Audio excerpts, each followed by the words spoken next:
Shavua Tov. Shavua Tov. How are you? I'm feeling the love. Oh. I got WhatsApp. I got an email. You got an email? Really? From you. I'm kidding. It makes me all cozy. Oh my gosh. Amazing. Okay, Shavua Tov, everyone. Shavua Tov. So give it a couple minutes. Hope everyone's okay. It's good to be back. Yeah, we just I actually didn't see it yesterday. I saw the email tonight. I was like, oh, I'm wondering at what time he's going to do it, because we did it at 9:15 last week. So I thought you were going to go back to 9, but it's like 8:45. Oops.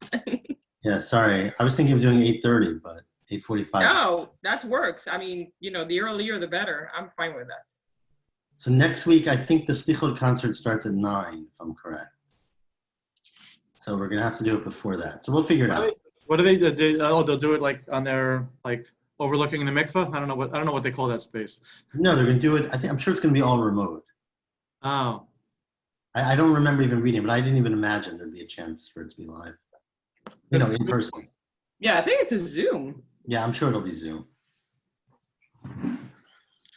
Okay, I'll be back in 1 minute. We'll get started. 1 second.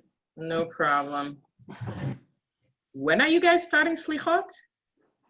Us Whiteys start the Saturday night before Rosh Hashanah, as long as there's 4 days of Slichos. So this year it's a week from now. Okay. I know. I started from Rosh Chodesh. I know you guys. That's what I'm asking you guys. you know the joke, right? Tell me again. Why does Sfardim say Slichos for a month? Go ahead. Say it. Because they have chametz on Pesach. Yeah, right. Okay. Try again. Maybe not. I said it's a joke. I know. It's funny because my family is very machmirim about Pesach, and we basically don't eat much of anything like that regular Sephardim do eat. So. Okay, I'm back. Hello, I'm back. Let's get started. Sorry, everyone. Can you hear me? We're good? Yes, we can. Perfect. So we get a new parak tonight. Third parak. Hold on, just close the door. You are an Eruv. What would you do? Okay. Daf 27, Chaf Zayin. Okay, we're all good. And I'll try to learn some now. So we're going to start on Daf Chaf Vav Amud Bet at the bottom with Chol Ma'arvin. So just to sort of introduce this, and some of you might have learned this yesterday. And of course, this is a direct extension of the last mission of the last parak, which often happens, and leads us into this.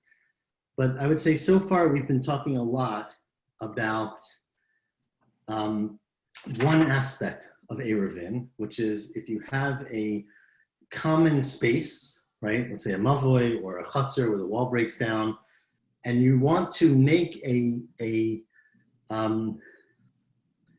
mark, let's say, a heker, to show that it's not public space, it's not Reshut Rabim. And you have to make something, a lechi or a korah, as we discussed, Tzurat HaPetach, we discussed many, many details of that, depending on how open it is, many, many other details. In this parak, we start discussing the other big aspect of Eruvin, which is not the question of whether it looks like you're going somewhere public or not, but how you can use shared space. Well, let me rephrase that, because Tosas doesn't like this at all.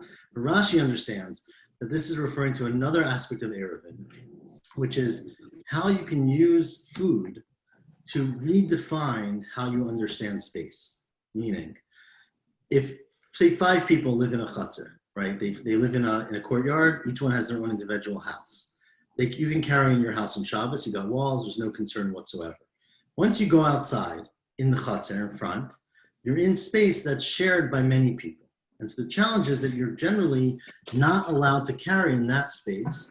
Drabanan probably, but you're not allowed to carry in that space because it's not your own space. You can use food to make this a space that's jointly owned or jointly lived in by many people. And that's what we do today, and we call it an Eruv Chatzerot. That's when you join together a Chatzer, or what's called a Shituf Mivaot, which is you mishtatef, you bring together different Mivaot. That's one area where we use food to bring people together. The thinking is that if everyone contributes to the food, then they have some shared ownership, not ownership, but shared living space. Shared, and the word we use was diur, but shared living in that space. The second time where we use the same concept is the question of tchumim, of where you're allowed to go on Shabbat. So remember, you're not allowed to go, you're not allowed to travel more than 2,000 amot, at least, midrabanan at least, outside of the place where you live on Shabbat. However, you can very creatively change the place where you live without actually changing where you are, right? So of course, if you go and stay somewhere else, that's where you live. It's not where your mailing address is. It's where you are when Shabbat starts. The exception is that you're able to take some food, a meal, and put it in a place that's accessible to you, meaning within 2,000 amot of your house, and say, verbally or mentally, and we'll get into all these details, when Shabbat starts, I want my place of living to be where that food is. So I might be living in my house, but the food is on 246th Street. That's where I'm starting my Shabbat. And then I can walk 2,000 amot from that place. Okay, now my example is not a good example because we're all in one city. And you can walk 2,000 amot from the end of the city. But let's say you put this thing a little bit outside of the city. Let's see what James is asking because I can't see the whole chat. So no, not necessarily, because it depends on whether other people share the space with you, right? So if you both have a place that looks like it's entering Reshut Rabim and other people share the space with you, then you need both things, correct? But let's say you have your own house, right? You don't share it with anyone, then you wouldn't necessarily need, obviously, the food part of it. In any event, then you can... Your yard, you wouldn't need food, but a shared yard. It depends, right? So if you have a Carmelite, and we talked about some of this yesterday, but anyway, or not, last paragraph. But in general, you do need both. So you need to have the heker, the recognition of the mechitza, and the diur. You have to share the living space with those people. So says our Mishnah. Now we're going to get into many details about what the food has to be, where it has to be, how far, when you put it there, what you have to say, etc. But our Mishnah starts with an interesting concept, which is what can you use for this purpose of making it food that makes it a living space. So says the Mishnah, B'kol ma'arvinu mishtatfin. You can make an eruv or a shituf mavot with any food stuff at all. It has to be food. It can be any type of food. Now, Tosfot is very bothered because we're going to see later that for some things we require you to have bread. And so I'm going to defer that machloket till we get to that, which is, I think, Daf Ayin Vav or somewhere. It's far towards the end of the Masechet. But, Ayin Aleph, sorry. But Rashi says here, it's very simply, any Eruv, you can use any food for that Eruv, chutz min hamayim min hamelech, except for water and salt. Because although water and salt are edible, they're not considered nourishing. They don't have calories, I guess. And so they're not considered something that makes you feel like you have a home there or you have any kind of diur there, and therefore they don't count for an Eruv. And if you gather water from everyone and put it in one person's house, that's not enough to make an Eruv. That's our mission. Further, on a similar theme, Hakol nikach b'kesef maaser. Any food stuff can be bought kesef maaser, right? We had a few weeks ago, of course. I think Diet Coke is a really good question, but before we get there, any food stuff can be bought with kesef maaser, meaning, remember how maaser sheni works is that in the first year, and the second year, and the fourth year, and the fifth year of the 6-year cycle, the second maaser that you take out the second maaser from food, the food has to be brought to Yerushalayim and eaten there. If you live far away from Yerushalayim, or you're not traveling there for whatever reason, then you can exchange the food for money, And then you can bring that money to Yerushalayim and spend the money on anything you want, is what the pasuk says, right? But then the Torah gives limitations. And I'll read the words because today's daf is all about these words. It says, this is in Parshat Re'eh, we had it recently. You can use the money for anything that you desire. This is what we're going to see, a klal proud of klal. 4 things: bakar and tzon, cattle and sheep, wine and beer, or we're going to translate it somehow. Ubechol asher tishacha nafshecha, and anything that you desire, and you should eat it there in Yerushalayim, in front of Hashem. So you can buy any food with your kesef maaser, except for mayim umelach, because again, they don't qualify. And again, we're going to get into all of this. Don't worry, as food for this purpose. They are food, but they're not nizon. Rashi understands the word mazon is what's critical. They don't nourish you. Furthermore, if you're noder min hamazon, if you make a neder saying, I swear, I'm never going to eat any more mazon, or not for 20 days or 3 minutes or whatever time period, you're mutar b'melach u'mayim. You can drink water because it's not nizon. It doesn't nourish you. Ma'arvin. Now, the next question our Mishnah deals with is, what about a person? Remember, food, it has to be food, it has to be zan, right? It has to nourish you. What if you can't eat the food, even though it is food that would nourish you? For example, let's say you're a Nazir, and the thing that you use for the Eruv is wine. So a Nazir can't drink wine, right? Says the Mishnah, it's not a problem. Ma'arvin the Nazir b'yayin. You can make an Eruv for a Nazir using wine, and we'll see in the Gemara why that is. Uli Yisrael b'truma, or for a regular Yisrael who's not allowed to eat truma, they can use truma to make the Eruv. Sumcha says, no, I disagree, it's bechulin. You can only use chulin, and again, we'll see in the Gemara whether he argues with the first one as well, with the Nazir as well. What if you're a vegan, and they use stuff that you don't eat? Right. So you could see it's a related question. We'll get to this more in the Gemara. We're not going to ask the question of vegan. I understand. But the question is really, first, there are some things where you choose not to eat them, like a vegan, right? There are things where you choose to make a neder not to eat them, like a nazir, and there's things where there's no way you can eat them because you're born in Yisrael and you have no way out. So we're going to discuss different levels of what has to be accessible to you in the Gemara. We won't quote vegan, but you'll get your answer. Continues the Gemara. What about if you can eat the food, but it's physically located in a place where you can't get to it?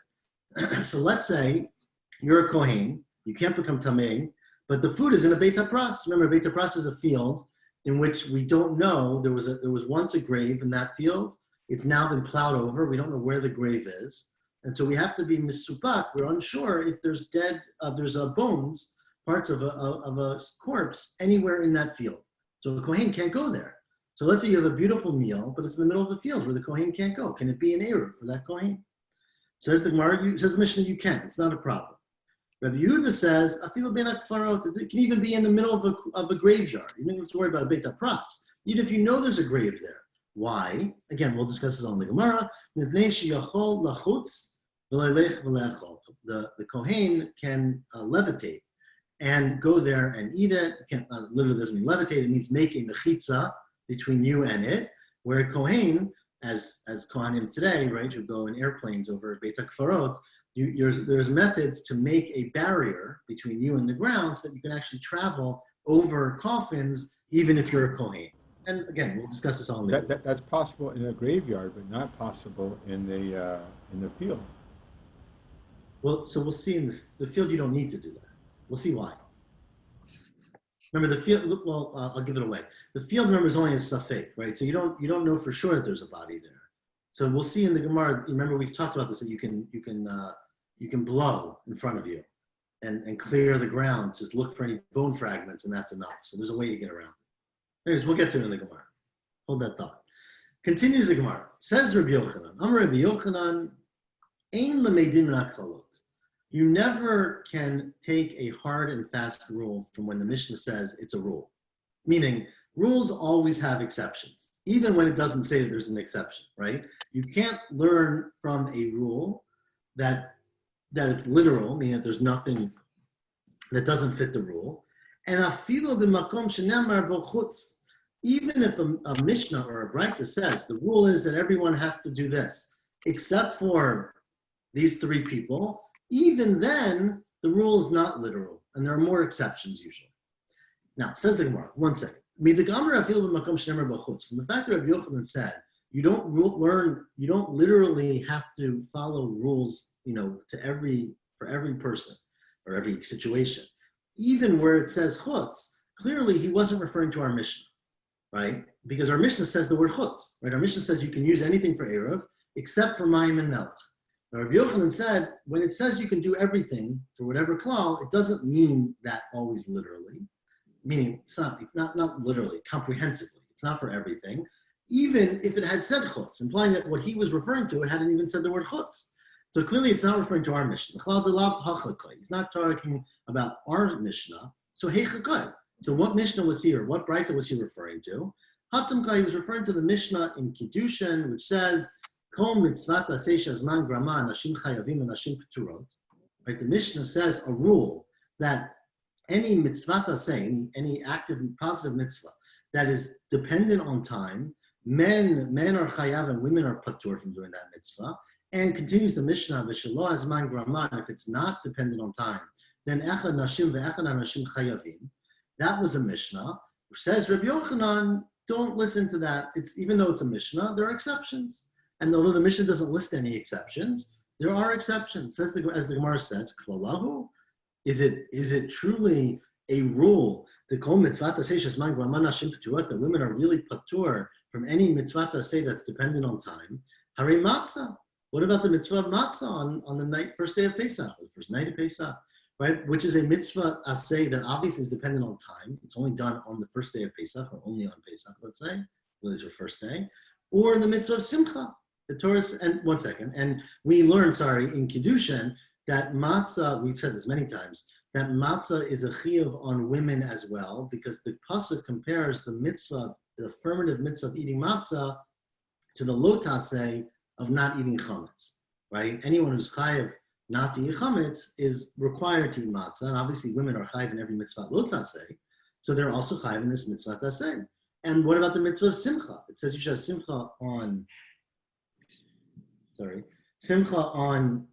Tov, on Chag, and we learn out in the Gemara that also refers to women are included in that mitzvah taseh, even though it's limited to Yom Tov.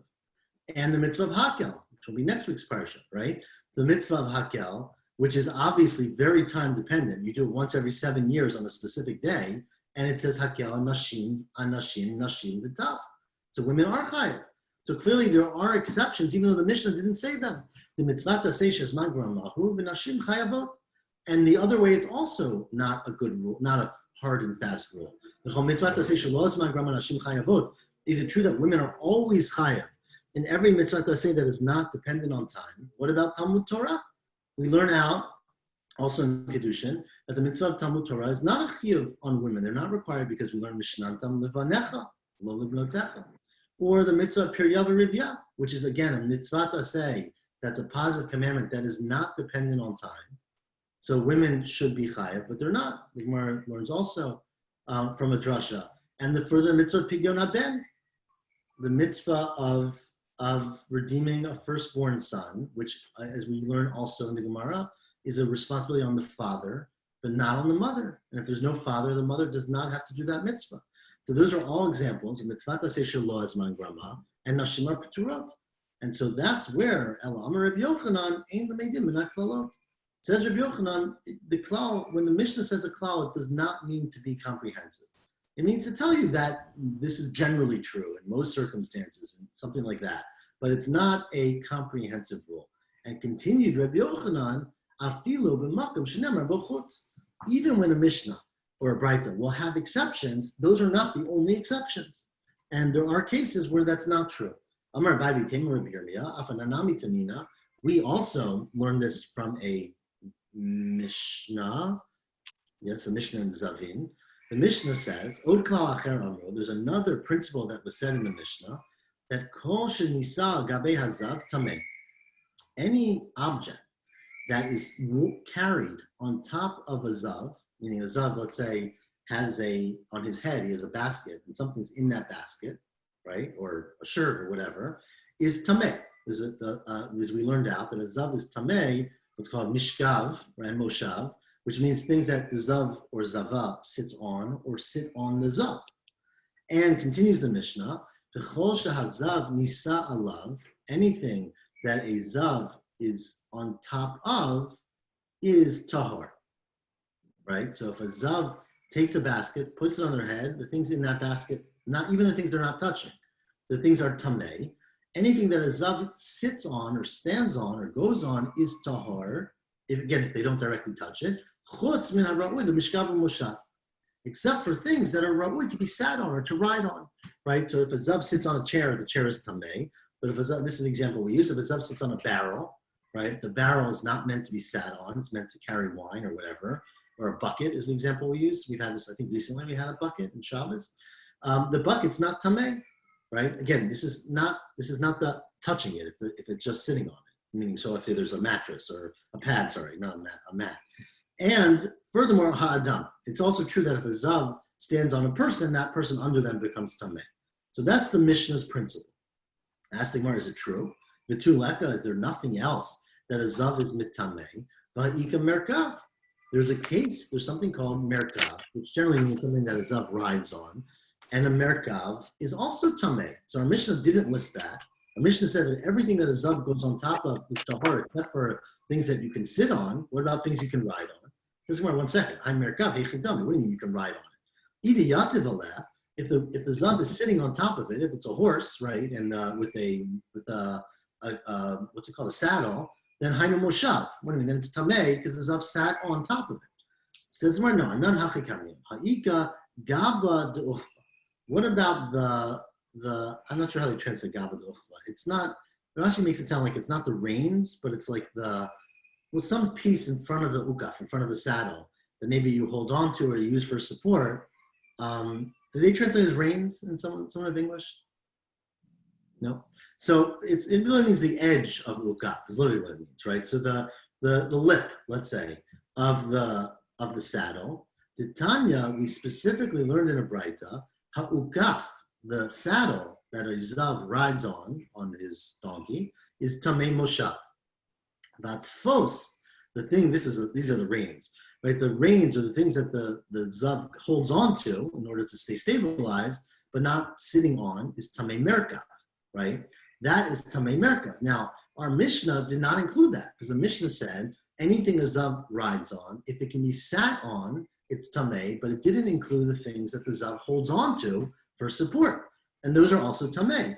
Elashmamina, you see, you see that you don't learn when the Mishnah says the zav is always mitameh or always mitaher, it doesn't literally mean it. There's exceptions. And I feel the makom shenemar b'chutz, even where it says chutz. Sorry, we got some crying babies there. Even where it says chutz, there are exceptions. There are no exceptions to this. I'm sorry, there are exceptions to rules given in a Mishnah. Amar Ravina, the Tamer of Nachman, Afananami Tanina, says Ravina, the name of Rav Nachman, our Mishnah also supports this rule, because our Mishnah says, the Kol Ma'arvinu Mishtatfin, you can do an Eruv with any foodstuff, Chutz min Hamayim Va'melech, and is that true? The Tuleka, is it true that there's nothing else that is excluded from the list of things that are nizon, that give nourishment and can be used for an Eruv? La'ika K'mihin V'Pitriot. Everybody knows that fungi, right, mushrooms, are not considered to be nizon. It's a big discussion in the Rishon of why not, right? But fungi are not considered to fall into the category of foodstuffs for the purposes of an Eruv. And so they also are excluded from using Eruv, and our Mishnah didn't exclude anything, except for Mayim and Melech. Elashmamina, you see from here, that in fact you cannot learn from these, you can't learn that a rule is an exclusive or comprehensive rule. Even if it says there's exceptions, there may be additional exceptions or additional details, even when a Mishnah says hakol. It doesn't always mean literally or comprehensively hakol. Okay? There could be How do other you know that?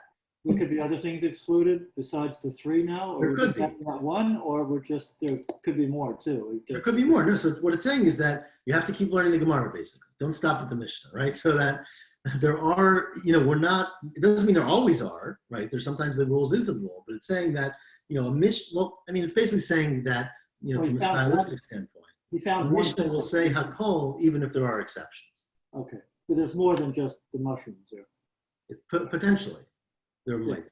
Here there aren't. Well, we're going to discuss now other exceptions. So says the Mishnah now. Hakol nikach b'kesef maaser. Now the next detail of the Mishnah, which we're going to keep going for the rest of tonight's stuff, is you can buy any food with money from maaser except for mayim and melech.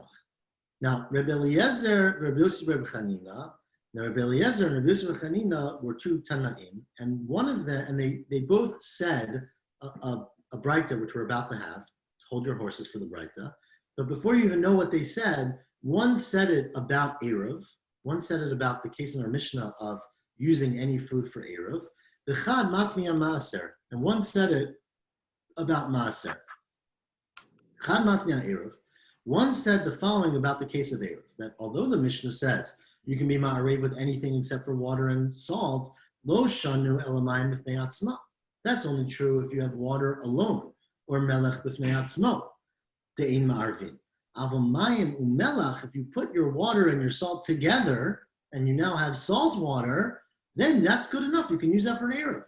Because salt water, of course, is useful for dips, for dressing, you dip your bread into it. So salt water is considered a foodstuff for this purpose, and it would be okay to use it for Eruv. That's what one Tana said. And Chad matniya maaser. One said the same exact words about the next case of maaser. That lo shanu, that you can't buy water and salt for your maaser, elamayim b'fnei atzmo, melech b'fnei atzmo. If you use the money for water alone or salt alone, they nikhin. Aval mayim u'melach together, nikhin b'kesef maaser. So that was what one Tana said, that for maaser would be enough. Now, man de matniya maaser, the Tana, again, we don't know which Tana said which, but the one who said it about maaser, that you can buy salt water with your money from maaser, kol shekena eruv. Because as we're going to see in a second, the burden to have food is higher for maaser than it is for eruv. So if you can do it for maaser, you for sure can do it for eruv. But man de matniya eruv, aval maaser lo. The one who says it about eruv would say for eruv it's enough if you have salt water. But for maaser, you cannot use your money on salt water. My taima.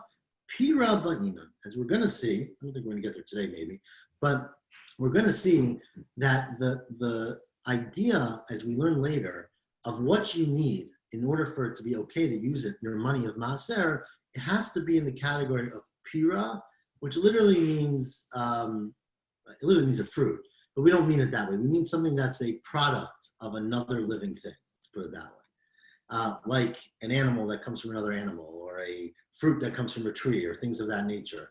But that for the category of pira, salt and water don't fit into that category. They're not born, let's say, they don't grow from something. I mean, I guess everything does come from something, but not in the way that we can see. And therefore, they wouldn't necessarily fit that category for maaser, but it would be foodstuff for Eruv.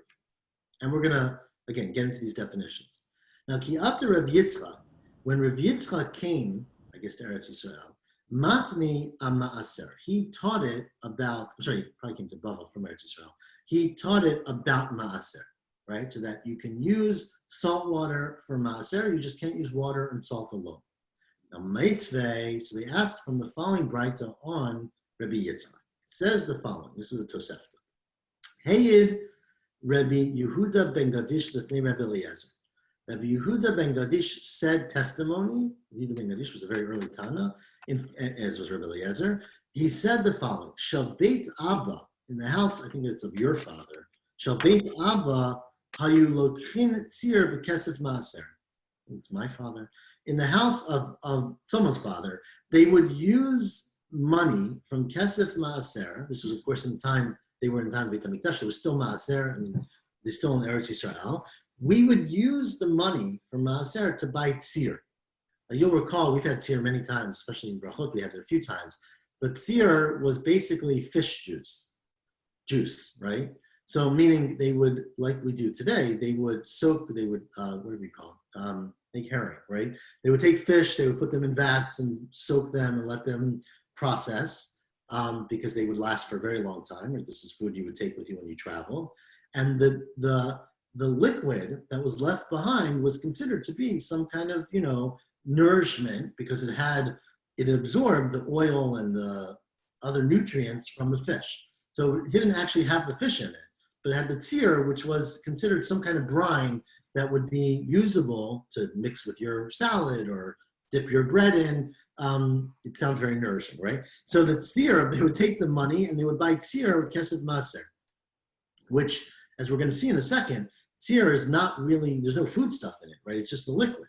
So Amar Lo, so Rabbi Eliezer said back to Yehuda ben Gadish, I think you're wrong. Shema lo shamata, maybe you only heard this. Ella kishekirvei dagim uravim bahem. You're wrong. He's arguing with him. It's only true if there are still bits of fish mixed into the tzir. So if you're talking about, pulpy tzir, they wouldn't use that term, but, tzir that's got chunks of fish in it, then I could see why you would buy it with kesef maser because you're buying fish basically. But if it doesn't have any fish, if it's strained basically, I don't think you can buy it, says Rabbi Yehuda. And we're going to ask, says Rabbi Eliezer. You can't buy it. And now, says the Gemara, what's the question? Afilu Rabbi Yehuda ben Gadish, who says you can buy tzir, lo kamar ela b'tzir deshumna depeirahi. Because tzir at least it doesn't have any living thing, any peira in it. I'm not sure how to translate the word peira, but literally an organic thing in it. But it has the fat, it has the shomen, the influence, let's say, of the peira. Here the peira is the fish, of course, right? And therefore it's okay. But even according to Rabbi Yehuda ben Gadish, you couldn't buy salt water, and you just told me that you can buy salt water. Rav Yosef, no. I think, we turn the page, when I said you can buy salt water or chicken broth, potentially, so many good questions.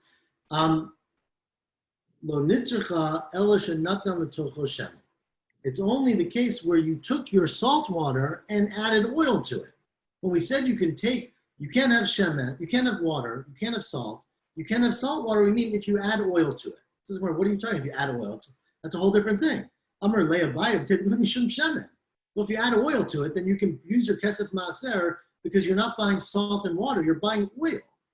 No. The point is that you can, let's say this mixture of water and salt and oil, which we call salad dressing nowadays, right, is $10 for a container.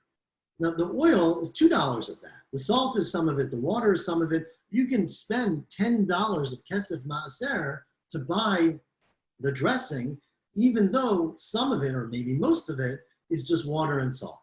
And that's permitted because at least the oil is something that fits into the category of kesef maaser.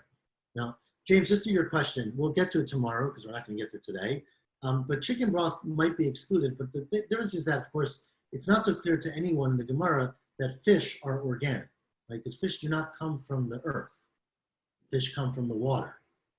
And they had a big distinction in halacha, maybe, there's a machloket about this, about whether fish and chicken fall into the same category. So we're going to see later, we're specifically talking about fish broth in this case.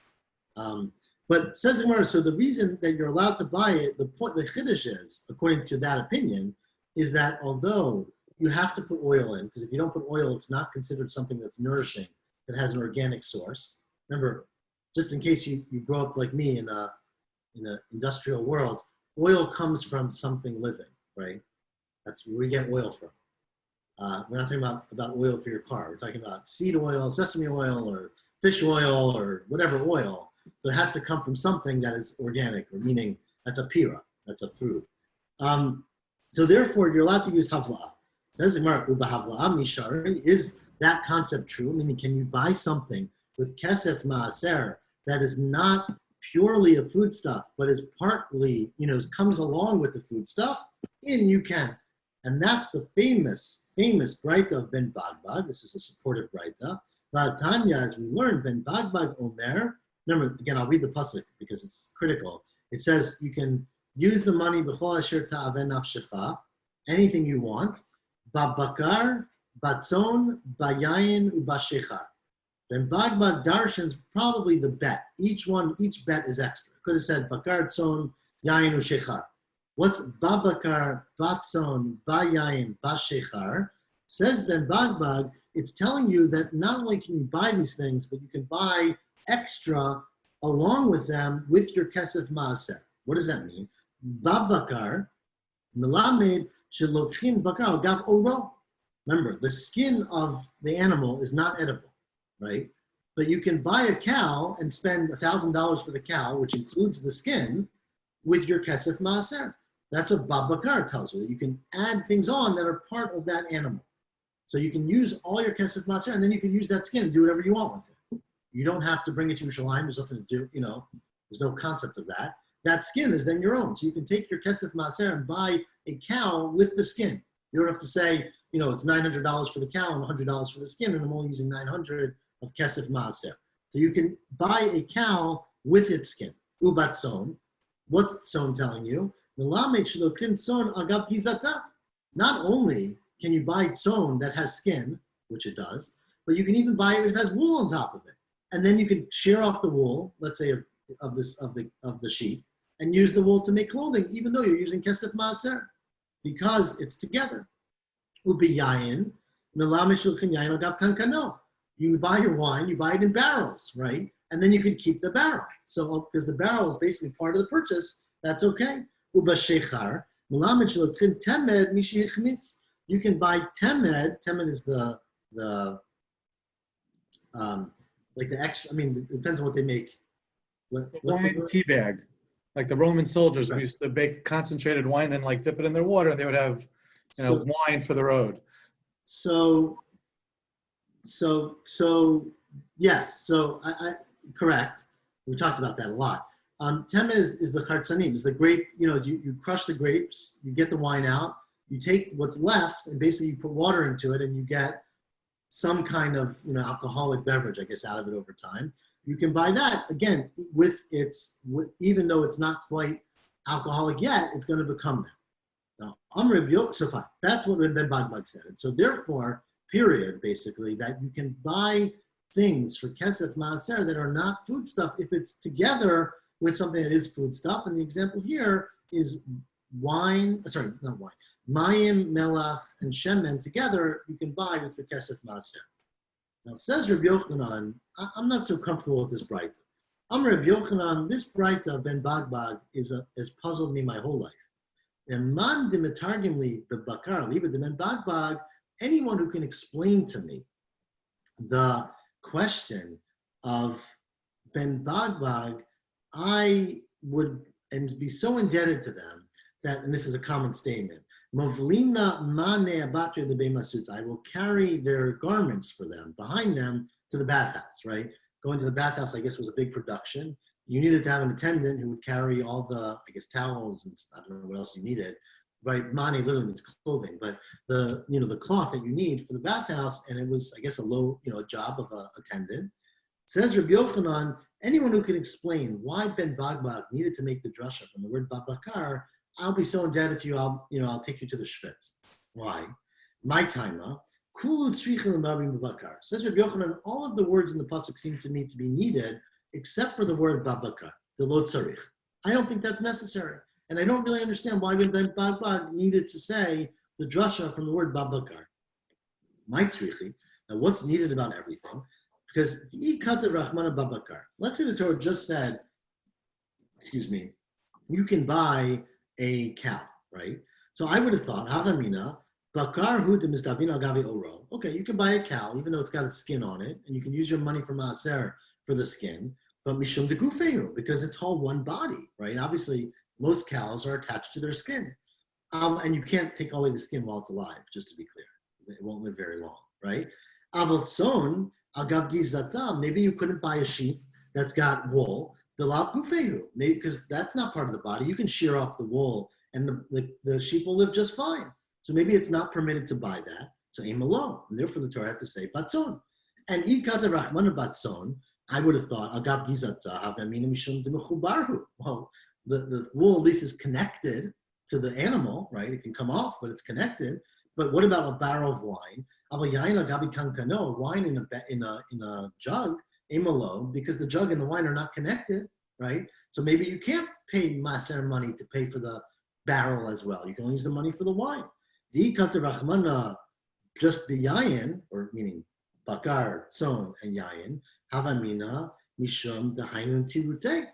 And that's because you need the container in order to protect the wine, right? Obviously, wine would not be very good if it was not in a container. It would spill out, or maybe it would get warm. If you had a bad container, it would go rotten quicker. Whatever happens to wine, right? It would go off quicker.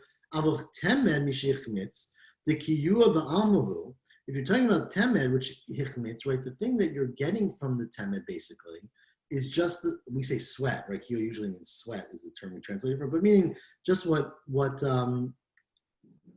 sorry, not sweat. It's like the hard part of it, meaning you're not really using the temed. The temed is not edible, right? The temed again is the crushed up grapes.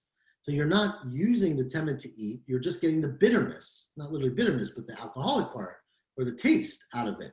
So maybe that's not considered to be food because you're not actually eating the thing. So the ema lo kata rachmana shechar. That anything that sort of makes the drink into shechar is something you can buy. So that's why you need to have all of those. But look about it the other way. If the Torah had just said the word bashechar, I would not have known that you can buy this stuff that makes alcoholic drinks. Because if you recall, the shechar does not always mean the mash that makes it into a drink. Shechar can also mean eating a food that gives you some intoxicating feeling, like these very rich dvela kilas, these dates, right? These very rich remember they used to take dates. They would crush them together and have this incredibly rich and fermented product that had both alcoholic properties and sugar properties, right? Which I guess go together. And teperu, and that's literally a fruit. So I would have thought that you could only have something that literally is edible for your maaser sheni. But the other way, you couldn't buy wine in its barrel, emalo, and therefore, if the Torah just said shechar, I need to add the word yain.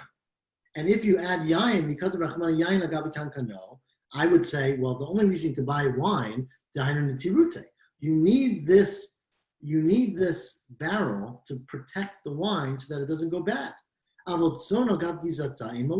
A sheep, many sheep do just fine, I guess if they are inside maybe, if you shear off their wool. So a sheep would be fine even without its wool. And so maybe the wool is not considered integral and you cannot buy a sheep with its wool. So therefore,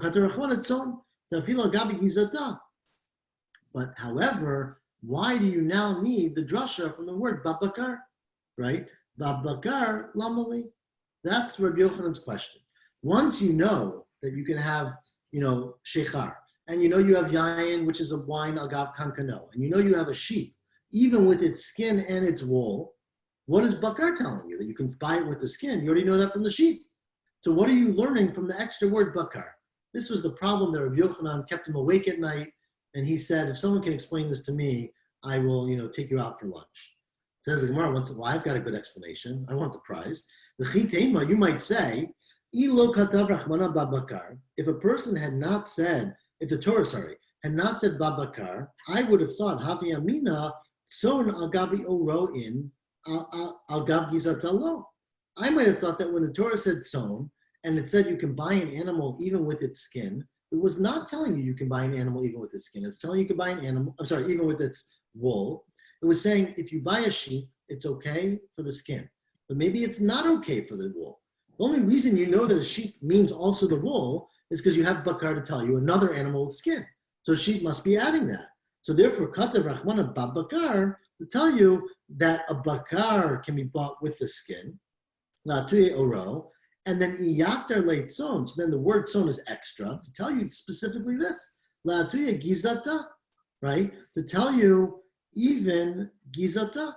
Says Gemara, that doesn't make any sense because ilo de katav rachmana bakar. If the Torah did not say the word bakar, lo havi amina tzon agavi oro in agav gizato lo, I would have never said from the word son that you're allowed to use your money for maaser to buy a sheep with its skin, but not with its wool.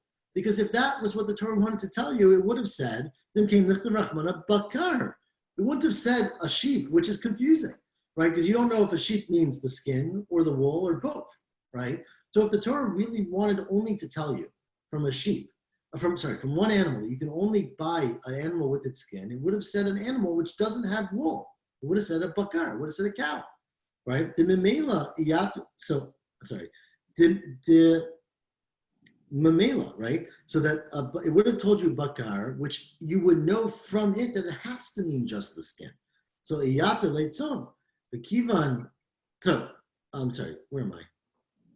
So therefore iyata leitzon. Therefore the word son is extra, and therefore kivan the kater b'chman etzon the afino agabe gizata. So from the fact that we said son, it taught you that you can use maaser money to buy a sheep, even though it has skin and wool. And so, babakar lamali. So now, why do you need, says Rabbi Yochanan, the word babakar? Hashtatzona gab gizatam is dafna. You can buy a sheep with its skin and with its wool. Bakar gabi oromi boy. Is there any chiddush in adding that when you buy bakar, you need to add on, you can buy it with its skin, and therefore that's what Rabbi Yochanan meant. Rabbi Yochanan that man de metargim li babakar li b'dem bakbag. That is what Rabbi Yochanan meant when he said, I have no understanding of what this extra thing is in Ben Bagbag, and I will be forever indebted to someone who teaches me, and the Gemara does not come up with an answer. So the prize stands, and you can all think about it, and maybe you'll get a reward from Rabbi Yochanan. Okay? We have, everyone's waking up for a few more lines? I'm getting yeses. So because we're about to start a whole new sugya, so I'll probably review it again tomorrow morning, but let's do the first version. So we're going to see, the Gemara assumes that you know everything because it's your second time in Daf Yomi. So we're going to see tomorrow that there is a big machloka as to whether, remember, we just quoted a machloka between Rabbi Yochanan ben Nuri and Rabbi Eliezer, right? I'm sorry, Rabbi Yehuda ben Gadish and Rabbi Eliezer, about whether if you have tzir, right? So again, what tzir is, it's fish juice that is very good. You know, it's with your schnapps, you have a little, take your kichel, put in the fish juice, it's a perfect kiddush. There was a machloket between Rabbi Yehuda ben Gadish and Rabbi Eliezer whether the fish juice has to have pieces of fish in it or not pieces of fish in it, right? Rabbi Eliezer ben Gadish, Rabbi Yehuda ben Gadish said it's okay if it just has the shuman, the fats and the tasty stuff, but you don't actually need the bits. And Rabbi Eliezer said, no, you got to have the bits of fish, or it's not considered something you can buy with kesef maaser.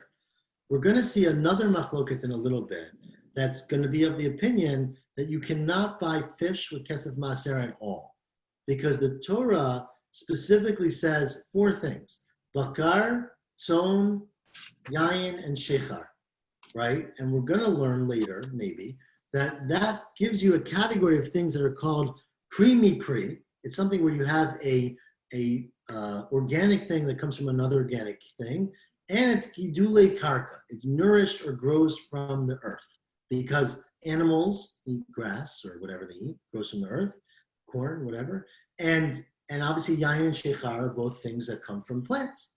And so we're going to have an opinion later that excludes fish and other things, not just fish. We're going to see a lot of exceptions. What about birds? Do birds grow from the ground? It's a good question, right? Do they nourish from the ground? We're going to discuss this, right? So says the Gemara, B'mai kamiflagi Rabbi Yehuda ben Gadish Rabbi Eliezer. What is the basis for the argument between Rabbi Yehuda ben Gadish and Rabbi Eliezer, who both say that fish is okay? They just debate whether the fish juice is okay or the fish pieces. And Hani Tanai de the Kaman, and the Tanaim that we're going to quote tomorrow or later, who say that fish is not okay to buy with kesef maaser. Says the Gemara, what it comes down to is the very, very ancient machloka as to how do you view something in the Torah, where the Torah says you can use kesef maaser to buy anything you want, which sounds like anything you want, right? And then the next words are bakar, tzon, yayin, shechar, which is obviously limited. So do you view that as what's called a riboy umiyat, which means that the Torah says you can buy anything, But it gives you 4 specific examples to tell you, wait a second, it's not everything. There are specific things. This is what riboy miyat means. There are specific things that are excluded if they're not similar to the things that are quoted in the Torah. But that's a very expansive view. You get everything, and then we exclude a few specific things. The other way you can view this kind of thing is what's called a klal uprat. And a klal uprat is that the Torah is telling you a rule, but it's giving you categories that are accepted from the rule. And if you use a klal uprat, you end up excluding more things than if you use a riboy umiyat.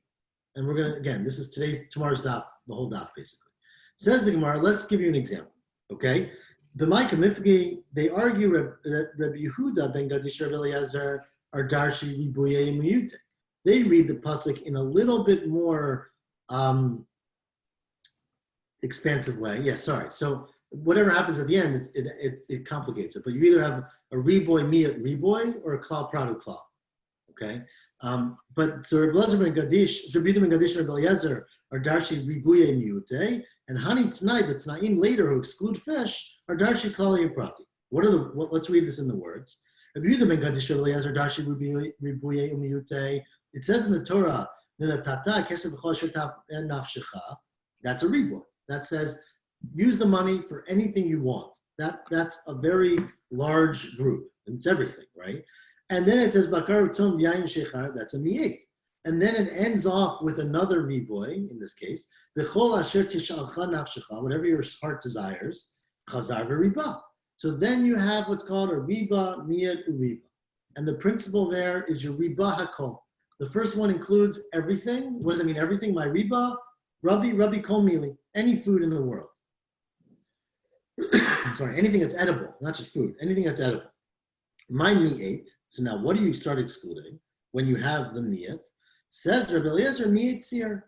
You exclude things that have no food in them. They're just juice that comes from food, right? Tzir. And Rabbi Yehuda ben Gadish, your miyat mayim v'melach. You even include the tzir because it's juice, it's oil that comes from a fish, which is okay. But you exclude water and salt, which are considered not to be organic in any way for their, not foodstuffs in any way. And that's one thing. And Hani Tanai, the other Tanaim who exclude fish, they are darshi klali uprati. The Tanya, now we get to quote the Breita that you've all been waiting for. This Breita says the following. That's a klal. It means you can buy anything you want. Then it says bakar tzon yain meshechar, that's a prat. Then it finishes off by saying anything that you want, that's chazar v'klal, it's another klal. Therefore, it's a klal upradu klal. And the way we learn is that you don't include everything, like a riboy miyat a riboy. You include everything that's similar to the prat.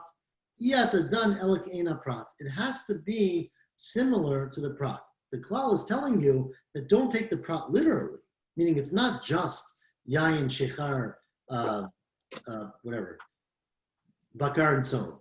It's more things, but they have to be similar to the group of bakar, tzon, yayin, v'shechar. And ma prat mefurash, what is similar to all of these 4 things? They are pri. They're a living thing that comes from another living thing, right? A cow that comes from its mother, or a grape that comes from a grape plant. And they're gedulei karka. They all are common in that they nourish and they grow in the earth. So af kol pri gedulei karka. Therefore, everything else has to be pri gedulei karka.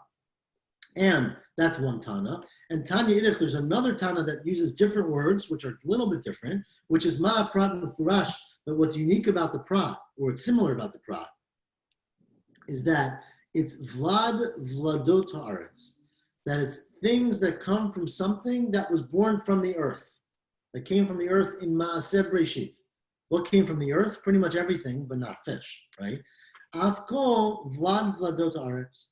So too, everything that is included in Kesef Maaser is to be something that ultimately nourishes and grew from the earth. My benayo, what's the difference between whether you say pri or vlad vladot?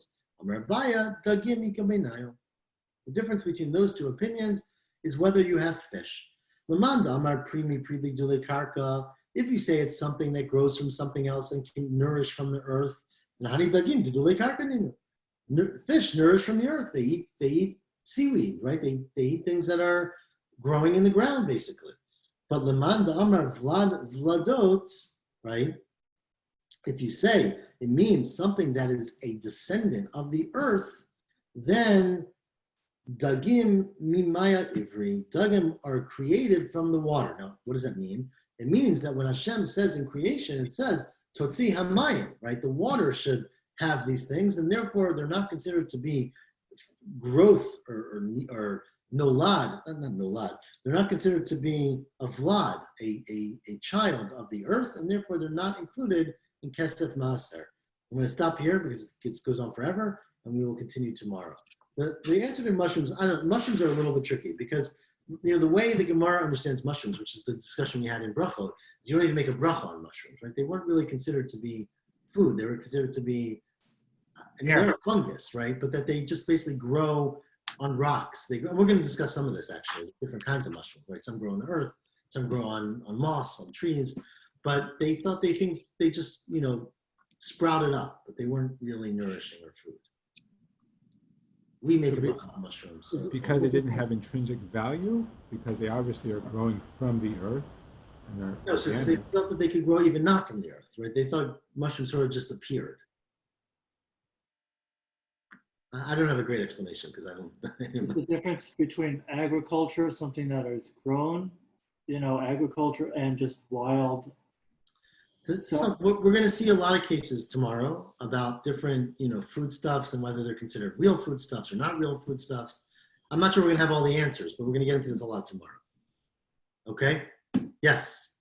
Rav Yochanan had a big problem with Ben Bagbag, but the Gemara loved Ben Bagbag. That was their proof for allowing this oily water to be used. And so the question... No, but the proof of the oily water is that you can use what's called havla'a, right? That you can buy something that only part of it would have been permitted to buy, but you can use the kesef maaser for more of it. So but how did they know that? They used Ben Bagbag to say, yeah, we're on to something with this havla business. I understand, but that's not the part that Ben Bagbag that Rabbi Yochanan had a problem with, because Rabbi Yochanan was happy with Ben Bagbag's part saying that you can buy a cow and include the skin, which is havla.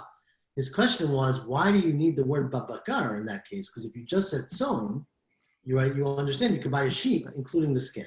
Right. So I'm not a Tana, but to me it would seem like one of those words would need to be extra in order to teach you the oily water business. So it's almost like it becomes the Gemara, if the Gemara buys into Rav Yochanan, which it's not clear that it does, but if the Gemara buys into Rav Yochanan, it's almost treating this limud as like a marat tzava. One of them has to be extra to just know the concept of havla beyond, as you taught it, something which is where there's a ba'en, like organic there, because otherwise all the other cases, there's something there to touch.